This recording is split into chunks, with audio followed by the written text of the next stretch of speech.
యేసుక్రీస్తు నామంలో పరిశుద్ధాత్మ ఆశీర్వాదమును ప్రతిరోజు పొందుకుంటున్న ప్రతి ఒక్కరికి హృదయపూర్వక వందనాలు తెలియజేస్తున్నాను.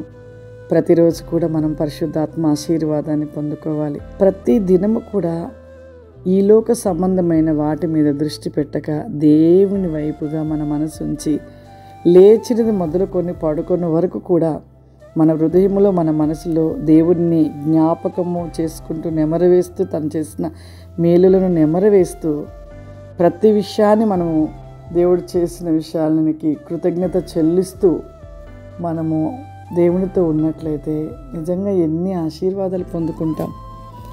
ఈరోజు పరిశుద్ధాత్మ దేవుడు మనకిస్తూ ఉన్న వాగ్దానము దావీదు రాసిన కీర్తనలు 109వ అధ్యాయము 22వ వచనము. నేను దీన దరిద్రుడను, నా హృదయము నాలో గుచ్చబడి ఉన్నది. నేను దీన దరిద్రుడను, నా హృదయము నాలో గుచ్చబడి ఉన్నది. ఈ యొక్క మాట చూడండి, ఎంత తగ్గింపు కలిగి ఉంటే దావీదు గారు అంత విజ్ఞాపనైన ప్రార్థన. నిజంగా ఆ ప్రార్థన ఎంత గొప్పదో. నిజంగా మన ప్రార్థనలు కూడా అలా ఉండాలి. ఎంత తగ్గించుకొని తన యొక్క ప్రార్థన అంతా కూడా ఈ కీర్తనగా మరి ఇలా దేవుడు ఒక్కొక్క మాట, అమూల్యమైన మాటలు ఈ దావీదు కీర్తనలో రాయబడిన ప్రతి మాట కూడా దావీదు పలికిన మాటలు.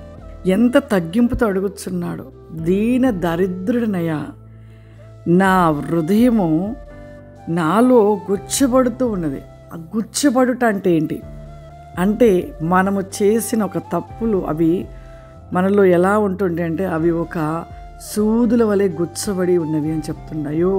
అయ్యా, నాలో నేను చేసిన పాపములు అవి గుచ్చబడి ఉన్నాయా, ఆ గుచ్చబడిన ఆ ముళ్ళుల వంటి పాపమును నాలో నుండి పెరిగివేయమని దావీదు మొరపెడుతున్నాడు. మనము ఎటువంటి ప్రార్థన కలిగి ఉంటున్నాము? ఎప్పుడు ప్రార్థనలు చేస్తూ ఉంటాం. ఎలా చేస్తామంటే, కాసేపు స్తుతులు చెల్లిస్తాము, తర్వాతకి కాసేపు అనేకుల కోసం చేస్తారు, కాసేపు తర్వాతకి ఇక మన కుటుంబం కోసము, మనకు కావలసిన అవసరతల కోసము, మనకు ఎన్నో కావలసిన వాటి గురించి విజ్ఞాపన చేస్తామయ్యా, నా పట్ల ఇది జరిగించయ్యా ఖచ్చితంగానే.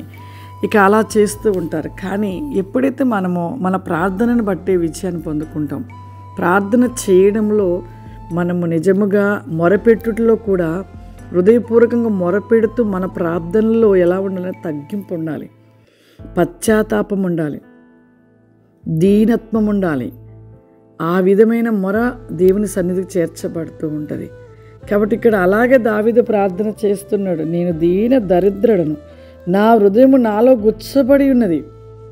అంటే గుచ్చబడుచు ఉన్నవి పాపం, అవి పెరికివేయమని వేడుకుంటూ ఉన్నాడు. మనము కూడా ఎప్పుడు అవసరతల గురించి, మనకు అవి కావాలి ఇవి కావాలని అవి కాదు మనం అడిగేది. మనము దేవుని నమ్మాము అంటే దేవుడు మన పట్ల కార్యం చేయటం నమ్మాం. నమ్ముట ఒక ఎత్తు అయితే నమ్మకంగా జీవించటం మరొక ఎత్తు. ఆయన ఎడల ఒక నమ్మకమైన జీవితము మనము జీవించిన ఎడల దేవుడు ఎంతో ఇష్టపడతాడు. ఇక్కడ నమ్మకం అనేది ఏంటిది? చాలామంది అంటారు నమ్మకం అంటే ఏంటి? నమ్మకం అంటే మనం దేవుడిని నమ్ముకున్న తర్వాత దేవునిలో ఎలా ఉండాలో పరిశుద్ధ గ్రంథంలో రాయబడిన రీతిగా మనం ఆ విధంగా నడుచుకోవడమే నమ్మకము.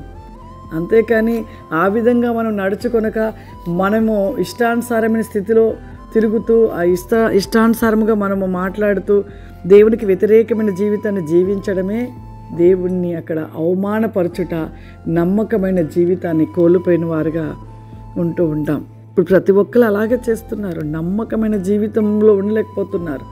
నమ్ముతున్నారు కానీ నమ్మకమైన జీవితం అనేది లేదు. కాబట్టి ప్రతి ఒక్కరము కూడా మన జీవితంలో దేవుని ఎడల ఏ విధమైన ప్రార్థన చేయాలో ఆ విధంగా మనము దీన దరిద్రులమయ, నిజమే దీన దరిద్రుడని చెప్తూ మరి అక్కడ ప్రలాపం చేస్తున్నట్లుగా మనము కూడా మన జీవితంలో పశ్చాత్తాపమైన ప్రార్థన, మన విజ్ఞాపన రోదన ఎప్పుడూ కూడా మనము సరిచేసుకోవటం కోసమే ప్రార్థించుకోవాలి. ఆ పైనున్న వాటి గురించి మనం ఆలోచిస్తూ వాటిని దృష్టి పెట్టి ప్రార్థించే వారిగా ఉండాలి. కానీ ఈ లోకంలో నువ్వు ఆ విధంగా దేవునితో ఉండుటకు ఆ విధమైన ప్రార్థన చేసినప్పుడే ఈ భూమి మీద ఉన్నవన్నీ కూడా నీ సొంతం అవుతాయి. కాబట్టి అటువంటి ప్రార్థన కలిగిన వారుగా నిలిచి ఉండాలి. ప్రార్థన చేసుకుందాం. సర్వశక్తివంతుడా దయగల తండ్రి, నీకు వందనాలు చెల్లిస్తున్నామయ్యా. దేవా, ఉదయకాలమే పరిశుద్ధాత్మ ఆశీర్వాదము ప్రతి ఒక్కరు పొందుకోవాలి ప్రభువా.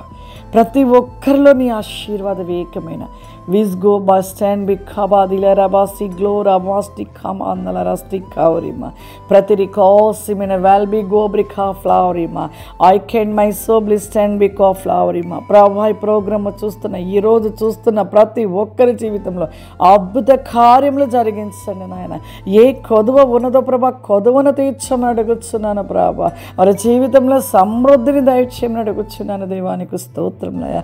నిత్యము నీ వెలుగు చేత నింపబడుచు వెలుగుగా వెలిగించబడవారుగా నా ప్రభువా, నీ కృపాశీర్వాదముల చేత ప్రతినేకమును దయచేయమని యేసు క్రీస్తు నామమున అడుగుచున్నాను తండ్రి. ఆమేన్. God bless you. దేవుడు మిమ్మల్ని దీవించును గాక. ఆమేన్.